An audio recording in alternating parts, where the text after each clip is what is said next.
श्लोक संख्या 25।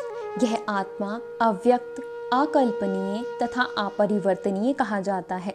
यह जानकर तुम्हें शरीर के लिए शोक नहीं करना चाहिए। तात्पर्य, जैसा कि पहले कहा जा चुका है, आत्मा इतना सूक्ष्म है कि इसे सर्वाधिक शक्तिशाली सूक्ष्मदर्शी यंत्र से भी नहीं देखा जा सकता।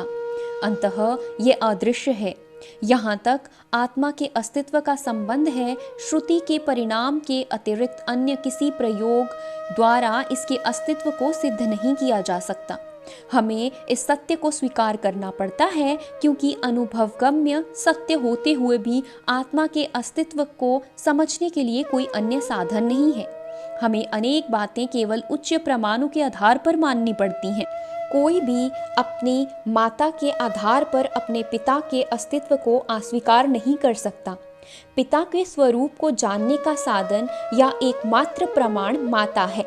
इसी प्रकार वेद अध्ययन के अतिरिक्त आत्मा को समझने का अन्य उपाय नहीं है। दूसरे शब्दों में, आत्मा मानवीय व्यवहारिक ज्ञान द्वारा अकल्पनीय है।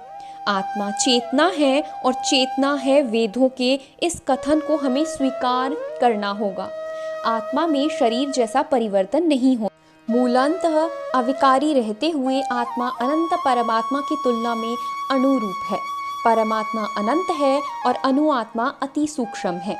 अंततः अति सूक्ष्म आत्मा अविकारी होने के कारण अनंत आत्मा भगवान के तुल्य नहीं हो सकता।